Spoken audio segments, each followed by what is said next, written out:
आश्चर्य की बात है, मैं कन्वेंशन सेंटर में आमस अंचलाधिकारी अरशद मदनी के खिलाफ में मैं आवाज़ उठाया था। ऑन स्टेज कैमरा पर लाइव चल रहा था। राजस्व मंत्री जी सचेत किए कि आप जो आरोप लगा रहे हैं इसके खिलाफ में आप जेल जा सकते हैं। मैंने स्वीकार किया कि सर मेरा आरोप सही है, ये करप्ट सीईओ हैं। और एक और व्यक्ति थे, मैं जितेंद्र कुमार, एक और व्यक्ति थे राणा रंजीत सिंह, जिन्होंने 25,000 रुपया का पैसा लेने का आरोप लगाया और उनको तत्काल प्रभाव से डिसमिस किया गया। पेपर में, हिंदुस्तान में और भी अन्य पेपर में, चैनल में, पूरे बिहार में समाचार आया कि आमस अंचल के अंतर्गत जो अंचलाधिकारी हैं महोदय अरशद मदनी भ्रष्टाचार के खिलाफ में निलंबित हुए और उन पर निगरानी की जांच के भी संपत्ति के आदेश मिली। तो आखिर क्या बात है? आश्चर्य वाली बात यह है, सबसे बड़ी वाली आश्चर्य वाली बात यह है कि पुनः वही सीईओ उसी अंचल में 7 फरवरी को, आज के डेट में, आज जो है 22 फरवरी है, आज के डेट में वो कार्यरत हैं उसी अंचल में। ताज्जुब है ना दोस्तों, जरा गौर कीजिए। जो 2 व्यक्ति आरोप लगाए उनकी जांच भी होनी चाहिए कि आरोप कितना सही है, गलत है, या सीईओ साहब की जांच होनी चाहिए, लेकिन कुछ नहीं हुआ। और राजस्व मंत्री जो हमारे उप मुख्यमंत्री, माननीय उप मंत्री विजय सिन्हा जी हैं, वो बोलते हैं कि शोर मत मचाइए, ताली मत बजाइए, शोर मचाइएगा तो शोर में चोर निकल जाएगा। भौकाल नहीं हम मचाते।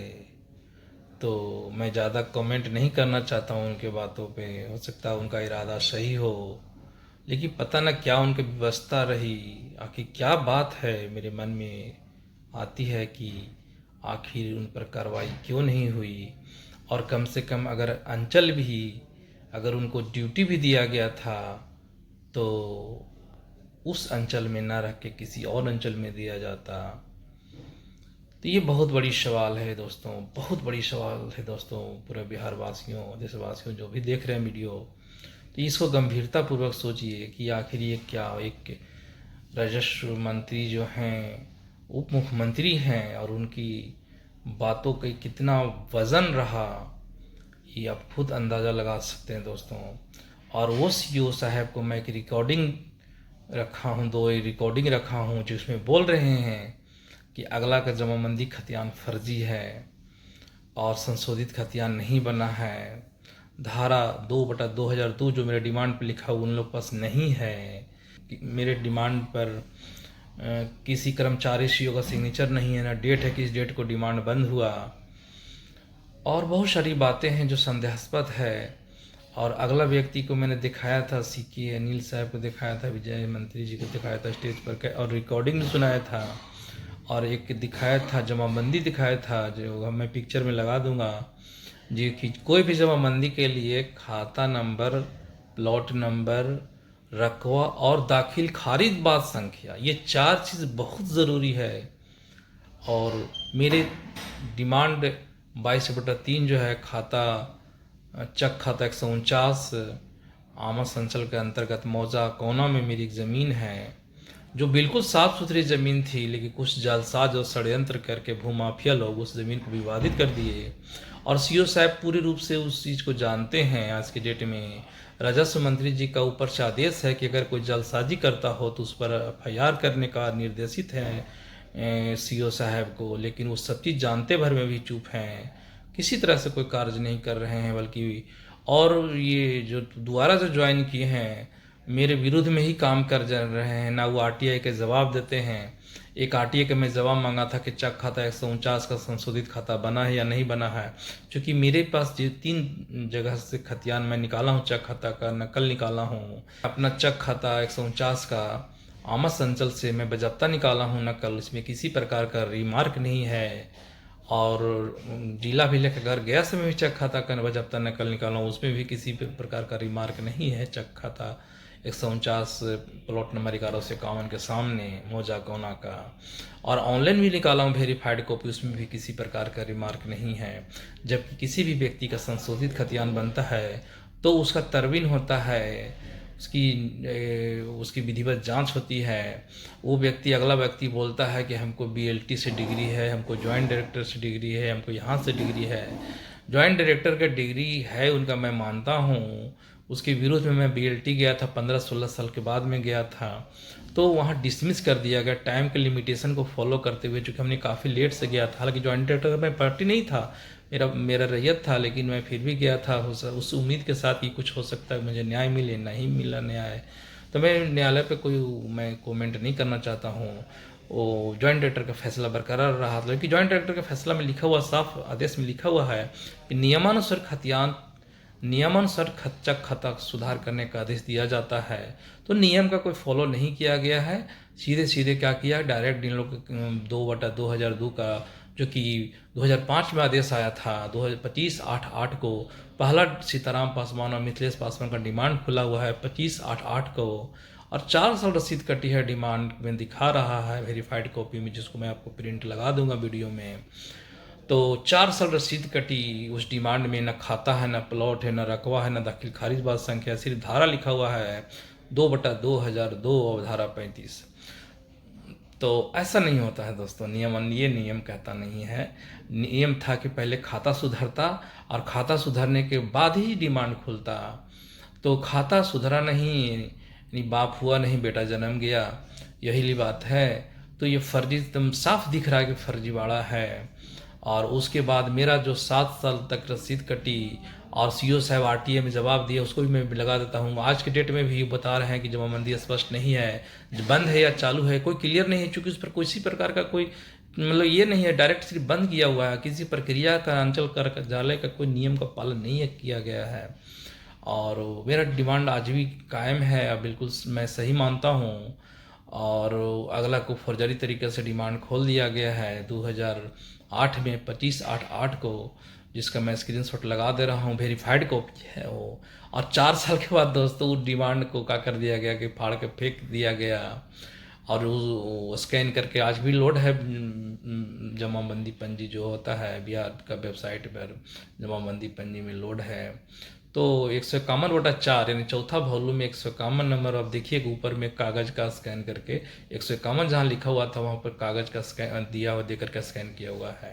आप देख सकते हो उसमें न खाता है, न प्लॉट है, न रकवा है, न दाखिल खारिज बात संख्या है, सिर्फ धारा 35 बात संख्या 2/2002 लिखा हुआ है। सिर्फ धारा 35 बात संख्या 2/2000 लिखा हुआ है। और ये साफ झलकता है कि वहाँ अंचल में गड़बड़ी हुई है। और एक और जो है सो डिमांड उसकी जगह पर खोला गया है। तो वो जो डिमांड खोला गया उसमें लिखा गया है कि डिमांड रद्द रहने के कारण ये खुला, उसको भी मैं लगा देता हूँ वीडियो, देख लीजिए वीडियो में। तो साफ झलक रहा है कि जालसाजी अंचल कार्यालय में हुई है। और एक इसमें जो जालसाज हैं वो सीताराम पासवान, मिथिलेश पासवान, एक कोना का नौशाद आलम है। इन लोग 3 व्यक्ति मेन रूप से जो क्या किए हैं कि ज़मीन को जो मेरा रैयत है उसके गोतिया के भरमाया है इन लोग, उसके थ्रू जालसाजी करवाए। और इसमें जॉइंट डायरेक्टर में इन लोग तीनों शामिल थे, इंटरवीनर बनकर के सहलिप्ता थी। जॉइंट डायरेक्टर का इन लोग खेल खेले और जॉइंट डायरेक्टर घर जाली रिटर्न का प्रयोग किया गया। चूँकि मैं आरटीए से निकलवाया तो वहाँ किसी प्रकार का रिटर्न का पेपर वहाँ संलग्न नहीं है मेरे पास, उसका आरटीआई का कॉपी है मेरे पास। तो बिल्कुल चूँकि नियम का, जॉइंट डायरेक्टर के फैसला के अनुसार अगर नियम का पालन होता तो रिटर्न की जांच होती। तो उन लोग जाली, जैसे कहा गया है कि चोर की दाढ़ी में तिनका, तो गलत होता है दोस्तों, सही होता है, वक्त लगता है ज़रूर, लेकिन इंसाफ एक दिन ज़रूर मिलता है। मुझे पूर्ण विश्वास है, मैं बहुत आशावादी व्यक्ति हूँ और संघर्षशील मैं अपने आप को मानता हूँ। जूझते रहूँगा, लड़ते रहूँगा जब तक कि मुझे न्याय नहीं मिलता। और अन्याय के खिलाफ मैं लड़ता हूँ अपने लिए भी, और अगर कोई और भी व्यक्ति अगर है आमस अंचल के अंतर्गत या सरघाटी अनुमंडल के अंतर्गत जो भी व्यक्ति अगर कोई पीड़ित हो तो भी आप हमसे संपर्क कर सकते हैं। जहाँ तक हो सकता है कि मैं आपकी भी लड़ाई लड़ सकता हूँ, लड़ूंगा। तो खासतौर पर रामसल अंचल के अंतर्गत जो भी व्यक्ति और पीड़ित हैं वो हमसे संपर्क करें। मेरा मोबाइल नंबर है 94 70 20 11 05। ठीक है दोस्तों, सत्य परेशान हो सकता है, पराजित नहीं हो सकता है। आज के डेट में जब वो व्यक्ति जो सीयू अरशद मदनी जो हैं, वो जो है गाड़ी उनकी खड़ी थी, बाउंड्री करवाए हैं। जनता दरबार में फैसला टाइटल मेरा चल रहा था, तीसरे महीने में उन लोग को नोटिस मिला, सीताराम पासवान, मिथिलेश पासवान, नौशाद आलम को। छठा महीना में सीताराम पासवान, मिथिलेश पासवान और नौशाद आलम इन लोग हाजिर भी हुआ, और सीताराम पासवान, मिथिलेश पासवान 8 महीना बाद ज़मीन को बेच दिया। एक बार भी नहीं गए कोर्ट में, गए इन लोग, और WS से वंचित भी हो गए। और एक भू माफिया सुल्तान अंसारी जो है, ज़मीन पर मेरा बोर्ड गाड़ा हुआ था कि ज़मीन खरीद बिक्री से बचें, फिर भी इस बोर्ड को कबाड़ करके फेंक दिया दोस्तों। मेरा 6000 ईंटा उस पर रखा गया था, जिसका मेरे पास रसीद आज के डेट में मौजूद है, उसको भी उन लोग चोरी कर दिया। और जैसे तैसे करके सीओ साहब मिली भगत करके बाउंड्री मरवा दिए। पूरी संलिप्तता मुझे नज़र आती है सीओ साहब अरशद मदनी जी का, और मेरा आत्मा कहता है कि पूर्ण रूप से समर्पित किए हैं। चाहे पैसा का लेन देन हो या कुछ और भी हो, कौम का इश्यू हो, कुछ भी हो सकता है, बट मैं नहीं जानता अंदर का रियलिटी, लेकिन मुझे आत्मा कहता है कि उन्होंने मदद किया है जलसाज लोग को। और पूरी इसकी मैं चाहता हूँ बिहार सरकार से, राजस्व मंत्री जी से, उप मुख्यमंत्री जी से और सम्राट चौधरी जी से, कि इसको पूरी गंभीरता से अगर ये वीडियो अगर आप तक पहुंचता हो, या DM महोदय जो गया के हैं सो, या SDM महोदय जो सरघाटी के हैं जो, सभी से आग्रह करते हैं कि इस मैटर को सोल्व कीजिए। बहुत ही विवाद इन लोग कर रहा है। इन लोग का अगर गलत करने वालों को अगर आप लोग साथ देंगे तो इसका मनोबल काफ़ी बढ़ेगा, और सत्य अगर हार जाता है तो कहीं ना कहीं अगर आप में अगर इस प्रॉब्लम में फंसीएगा, तो अगर अपने पर अगर बीतता है तो आप सोचिए कैसा आपको लगेगा। तो मैं तो अपना संघर्ष अंतिम क्षण तक लड़ूंगा, जब तक मेरे शरीर में प्राण है, जब तक शरीर में एक एक बूंद का कतरा है, मैं लड़ते रहूँगा, संघर्ष करते रहूँगा। और सर्वे भी आ गया है दोस्तों, सर्वे में कहाँ से पेपर देंगे सब, मतलब कि ये कहाँ से सर्वे में वो लाएंगे, खतियान लाएंगे, जाली खतियान होगा तो कहाँ से लाएंगे, वो छनाना ही आज नकल छनाना ही। लेकिन मुझे परेशानी हो रही है। सीओ साहब 15 मिनट का मैटर था, सब जानते हैं, मेरे पास ऑडियो है, वो बोल रहे हैं जमाबंदी खतियान अगला का फर्जी है।